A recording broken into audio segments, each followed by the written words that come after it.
ప్రభుత్వ ఆదేశాలతో పెద్దపల్లి జిల్లా కేంద్రంలోని ఎరువులు విత్తన షాపులను CI Krishna agriculture officer Aliveni తనిఖీ చేశారు. రికార్డులో స్టాక్ ని పరిశీలించారు. రైతులకు నాణ్యమైన విత్తనాలను అందించాలన్నారు. నకిలీ విత్తనాలు, ఎరువులు, పురుగుల మందులు అమ్మితే పీడీ యాక్ట్ కింద కేసు నమోదు చేస్తామని హెచ్చరించారు.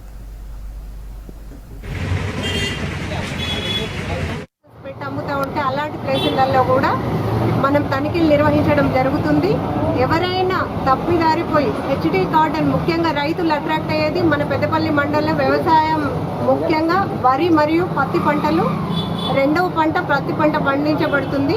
ఇలాంటి పంట గురించి ఏం చేస్తారంటే ఎక్కడైతే మనకు కలుపు ఎక్కువ వస్తుందో అందుకని చెప్పేసి హెచ్డి కాటన్ అంటే హెర్బిసైడ్ టాలరెంట్ కాటన్ వైపు మొగ్గు చూపే అవకాశాలు ఉంటాయి. కాబట్టి అవన్నీ చట్ట ప్రకారం నిరోధించబడ్డాయి. కాబట్టి ఎట్టి పరిస్థితులలో కూడా మన అధికృత డీలర్లు కానీ, బయట కానీ, ట్రెస్పాసర్స్ కానీ, ఎవ్వరు కానీ, సామాన్య రైతులు కానీ అక్కడిక్కడి నుంచి తీసుకొచ్చి హెచ్డి కాటన్ అన్నది తీసుకురాకూడదు. అది నిషేధించబడ్డది. అది గిట్ట ఒకవేళ ఎవరైనా అమ్మితే డైరెక్ట్ పీడీ యాక్ట్స్ అన్నది చట్టరీత్యా చేయబడుతుంది. కాబట్టి దయచేసి రైతు సోదరులు ఒక అధికృత డీలర్ల దగ్గరికి వచ్చి ఏవైతే లైసెన్స్లో ఉన్నాయో, ఏవైతే వాటి ప్రకారం అన్ని డీటెయిల్స్ ఉన్నాయో, ఇలా లాట్ నంబర్తో సహా వివరాలతో సహా నమోదు చేయబడ్డ ప్యాకెట్లు ఏవైతే ఉంటాయో అలాంటి వాటినే కొనుక్కోవాలని రైతులను కూడా కోరుకుంటున్నాము. పెద్దపల్లి టౌన్లో చుట్టుపక్కల గ్రామాల్లో ఈ పెస్టిసైడ్స్ అండ్ ఇంకా కాటన్ విత్తనాలు అమ్మే షాపులలో రైడ్ చేయడం జరిగింది.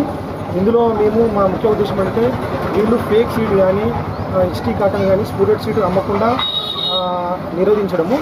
ప్రతి షాప్లో ఫేక్ సీడ్ ప్రతిదీ పరిశీలించడం జరిగింది, స్పూరియర్ సీడ్స్ పరిశీలించండి, వాటి యొక్క లేబుల్స్ పరిశీలించడం జరిగింది, అలాగే రికార్డ్స్ పరిశీలించడం జరిగింది. మాకు ఇచ్చిన ఈ గైడ్లైన్స్ ప్రకారం ప్రతిదీ చెక్ చేయడం జరిగింది. ఇప్పుడు ప్రతిదీ ఎవరైనా వీటికి ఫేక్ సీడ్ కానీ, స్పూరియర్ సీడ్ కానీ, హెచ్డి కాటన్ సీడ్స్ కానీ అమ్మినట్లయితే వారిపై కఠినంగా చట్టపరమైన చర్యలు